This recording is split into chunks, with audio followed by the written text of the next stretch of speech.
Hey guys, so my name is Teresa and welcome back to my YouTube channel. I'll be posting video about true crime, conspiracy theories, anything, mysterious stories, and yeah, I hope you get to enjoy. So from the title below, I'm going to talk about a story where we have two people who went on a trip but only one person returned, and funny enough, it is a true story. So stay tuned. So our main story will begin with Gabby Petito, who is actually the main character of the story. So Gabby was born in 1999 in 19th March and was born in New York, Blue Point, New York. So fairly in the beginning the parents were together, but later on they separated and each parent married their different spouses. But generally when growing up, Gabby had a good life, had so many friends, was very social.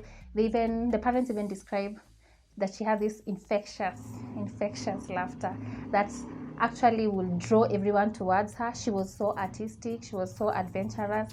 I mean, if you see the photos of this girl, she's so pretty, and I mean, Gabby is just Gabby. So Gabby went to Big Blue Point High School, and that is when she met actually Brian Laundrie, who's the other main character in this story. So Gabby meets Brian Laundrie in high school.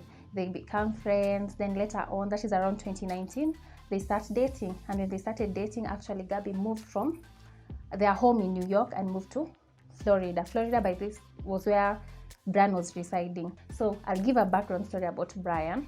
So Brian was born in 18th November 1997. Has one sister, that is Cassie Laundrie, and both parents are alive and well. So for Brian met with Gabby in high school, and once they met in high school, they were friends. Then Gabby actually moved from New York to live with Brian's family in Florida. And around 2020 is when Brian proposed, and Gabby was like, you know what, let me get married. And she was like, yes.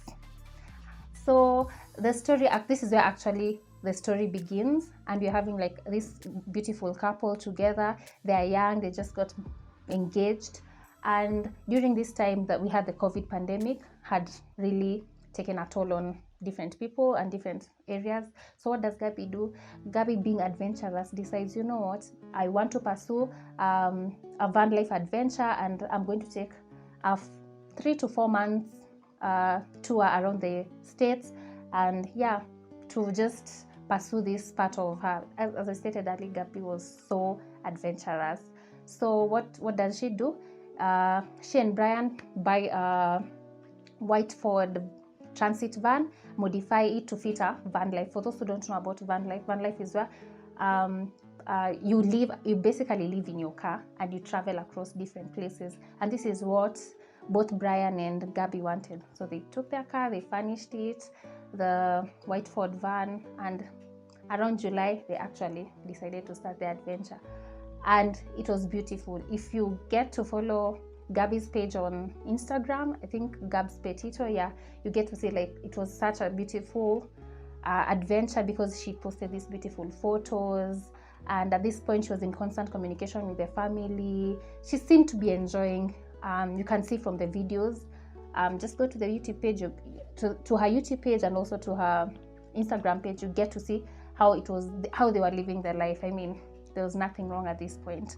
So it's around August, so they've traveled for like July, August, and Gabby's in constant communication with the mother. So what happens? About 4 to 5 days, the mother does not really have any communication with Gabby, and at first the mother is like, okay, maybe there's no signal where they are. The mother tries to call their friends, calls even Brian. Hey, have you seen Gabby? Are you with Gabby? But no one. For Brian, it just goes to voicemail. So the mother actually now this is like 4 to 5 days, the mother checks actually the social media page, and there's no post, and that is so unlike Gabby, considering she was pursuing this adventurous life and she wanted to share it with the world. So what the mother does is, the mother decides to, around 10 days after no communication from Gabby, the mother decides, you know what, I'm going to file for a missing persons report. And on 11 September 2021 is when the mother actually files for a missing persons case. You know what, calls the police, and you know what, I need you to help me find my daughter. So the funny thing, on the night of the 11th, the police actually go to Gabby's house, and then they're like, you know what, we actually found the van, and we found Brian, and they're in the van. Both the van and Brian are in Florida, but Gabby is not with them. And the funny thing that the police actually reveal at this point, which is the major red flag that actually set a course of events at this point, is that the police actually reveal that Brian is alone, number one, and the Laundrie family have hired a lawyer. I mean, you just called, you've been traveling with this person for 10 days, for, I don't know, a month and a half, and then you return without my daughter in this case. So, and then why would you hire a lawyer? So this is when the mother starts to, I think, panic. And what she does is she goes and reveals this information to the public, like, you guys, calls a press conference, and you know, my daughter is missing, please help me find my daughter, please help me bring my daughter. And that is when this story actually blows out of proportion, like not out of proportion, but blows.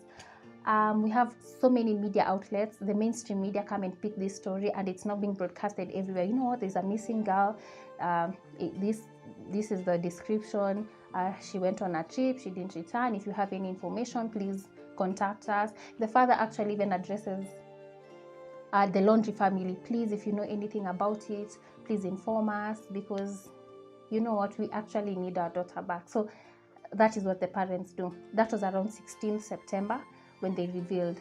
So at this point, the police have not, Brian is just a suspect, they've not arrested Brian, the family is not cooperating, does not want to reveal where Gabby is. And what the police do, in order to, at least to give the parents some comfort, they actually say that you're going to have a 24-hour surveillance on Brian, and they're going to monitor his moves, so fear not. But in real case, they actually didn't arrest Brian, they just watched him. So now this is where the story now, everything is just, you know, climbing. So Gabby is missing, we have Brian, we have the van. So what happens? The media is now broadcasting these stories, and this is where we're going to learn, like, the power of social media and the power of everything that we do. There's always someone who's watching. I think for me, this is what I actually got from this whole situation. So when the media picked up this story, the online community actually also picked up this story, and it blew. TikTok, Facebook, anywhere, all these apps were just reporting. People are like, you know what, screenshot, send this to, look, we are looking for this girl. We even had people scrutinizing each and every post. You can, some were saying, you can tell Gabby was happy here, Gabby was not happy there, you can tell this, you can so everyone went ahead and scrutinized each and every photo. So what happened is, now that the police really don't have any information, they're just looking for any signs, the first clue, I'll call them clue. So the first tip or the clue, the first clue comes out, and this is from a police body cam video, which was dated on 12th August. If you can remember, 12th August, Gabby were like 1 month in their trip. So anonymous call was made to the police department that someone had witnessed an altercation between a gentleman and this lady, and the gentleman was slapping this lady, and it was this and this type of car. So when the police received this information, they actually managed to find the car along the road. So they stopped them and asked them to come out. And then that is the first time we actually see Gabby Petito, around the 12th of August. And the police, you can, if you want to watch the video, it's actually online, you can just search it. And the first thing you see is that Gabby is crying, looks stressed, looks tired, defeated. And the police actually goes with Gabby to one corner and is like, you know what is happening, tell me what's happening. And Gabby's like, you know what, I'm trying to start this vlog, I'm trying to start this website, and Brian is not being supportive, he thinks I can't do it. And then Gabby actually reveals that she is actually a calm person, but every time she's with Brian, she's just stressed out. She also reveals that the way Brian actually refused to let her in the van until she was calm. So at this point, Brian is also being interviewed, and Brian is like chilled. I'm not stressed. Like, you know what, everything is going to be okay. He's laughing with the police. Like, haha, you know what, I have some few scratches here and there. Points at the hand. Like, he is so calm. On the other hand, Gabby is still crying. And then the police actually asked, were you two fighting? And then Gabby's like, yeah, we are fighting, but I'm the one who hit him first. So Gabby is really taking the blame out of this situation. You see, no, I hit him. And when this police officer cannot really decide what to do, he goes and consults and comes up with a conclusion that the violent one, the one who's in danger in this story, is actually Brian. And what do? They order them to separate. Brian takes the car and Gabby goes to a hotel for the night for them to cool off. And then the next morning, no one follows up, and Gabby and Brian continue with their journey. I mean, at this point, Gabby, this is the first time that we actually get to see the other side of social media. The happy couple is no longer a happy couple. You can see that they had issues, and you can tell that it was a very stressful. They were stressed. Let me just say, in this point, Gabby was the one who was stressed because the other person was, you know what, at peace. But anyway, so they continue the journey. So at this point, let's not forget, everyone is looking for Gabby. And when this story spreads, a couple sees this story, and they're like, you know what, we're in Wyoming. And they call the police, and they're like, you know, we actually saw Gabby and Brian at a Mexican restaurant. Yeah, it was a Mexican restaurant. They themselves were there, and this couple is like, we actually saw Gabby and Brian at this restaurant, and Gabby was crying. The lady described Gabby as Gabby was crying. Gabby looked emotionally overwhelmed, and Brian was just there shouting at the host. So they couldn't tell what exactly was happening, but clearly the two people at that table were not at peace. So after that couple reported, that is the second sighting that the police got, that in Wyoming. The last time Gabby was seen was also in Wyoming. So at this point, the police are really trying to trace, and information is coming left, right, center, until the police get a call from the Laundrie family. So the police go to the Laundrie family, and they're like, okay, let's go and see what they have to say. Maybe it's time they're going to reveal what is happening. But shock on them, guys. You know what they find? So they find the Laundrie family, and they're like, you know what? We want to report a missing persons case. They're like, who's missing? Who is missing? And then they report, you know what? My son is missing. Brian is missing. Brian, who was under 24-hour surveillance, is missing. Then the police are like, he's missing for how long? The last 3 days. He actually went for a hike at the Carlton Reserve. So, I mean, at this point, your fiance is missing. You're not even involved in the search party, and then you decide to go on a hike. It just doesn't make sense. So the police at this point are like, so we are having two missing people. Gabby Petito has gone missing, and now Brian is missing. So what happens is the police actually open another search, and now we are looking for two people, Gabby and Brian. So at this point, the last tip, and which I feel as if was the final tip, was this family, Kyle and Jen. Kyle and Jen also have their YouTube page, and they're doing this Vanlife experience. If you're interested, you can go to their page and watch it. So Kyle and Jen also heard about this story, and they were like, okay, the details were revealed to the police, this and this about this van. Then Jen actually says that, you know, I think I've seen this van before in the Grand Teton Reserve. So actually Jen goes back to her footage and scrolls hours of footage, and actually manages to see the white Ford van. And that is when Jen calls the police and is like, yeah, we were cruising this route of Grand Teton, and we actually saw this van, and we actually wanted to even stop and say hi because it had Florida plates. But when they passed, they realized that the car is empty and there's no one. So they just thought that the owners were hiking. So Jen calls the police, and the police go to the Grand Teton at this point. So once the police reach at the Grand Teton Reserve, about 300 meters away from where the van was last spotted, is when the police actually find remains, which later on are to be identified as Gabby's remains. And an autopsy is done about around 21st, and the autopsy reveals that the cause of death was manual strangulation. Manual strangulation. So at this point, the police are no longer working with missing persons case. They're now working with a homicide. So we found Gabby. We haven't found Brian. So the search continues for Brian. The police actually close off the Carlton Reserve from hikers, and they do a research. Then after like a month, at this point, the Carlton Reserve is 24,000 acres big.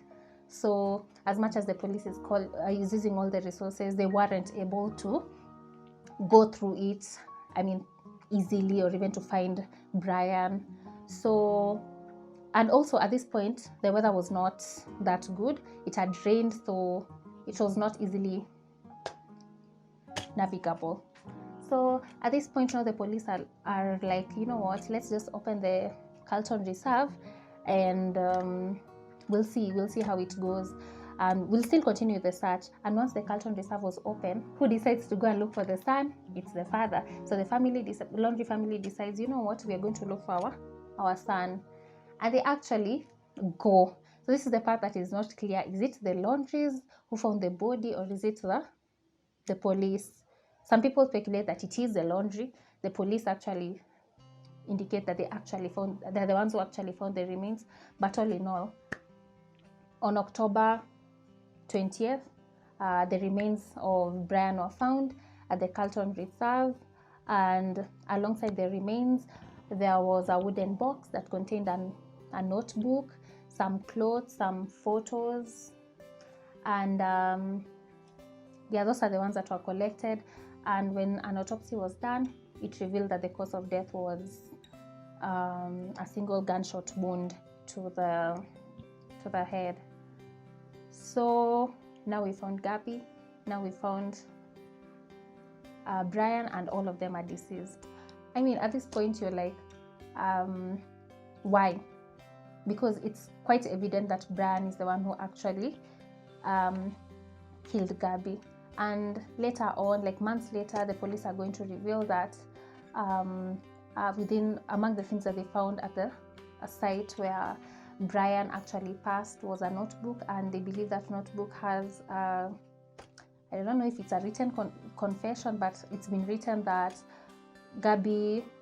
Brian actually incriminates himself in that.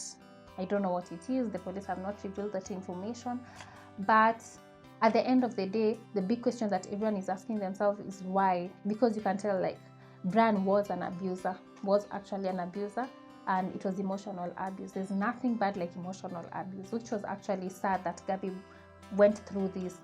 There's a part where I might have mentioned earlier or not.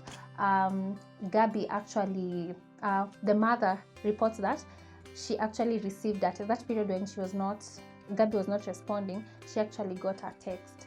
And this text was from Gabby, and it was like, "Hi, call Stan. Can you call Stan? I've been receiving a lot of messages and voicemails." The mother reports that Stan is their grandfather, but Gabby at no point would she ever call the grandfather Stan. So it begs, like, who actually wrote that message? You see, like, who actually wrote that message? And yeah, so there's so many questions that the parents, I believe, still have. Like, I personally feel that the family, Brian's family, know more than they're telling us. Will they ever tell the world? Maybe in the future, in some documentary. But for now, I feel as if the family, as long as maybe they found Gabby, they're slightly at peace. But the question is why? And I leave you, my subscribers, with one followers, like, who are we dating? Are we, like, in this situation where we are living a lie, or even we are faking it, or I don't know, who are we dating? So until then, bye bye, see you in my next video.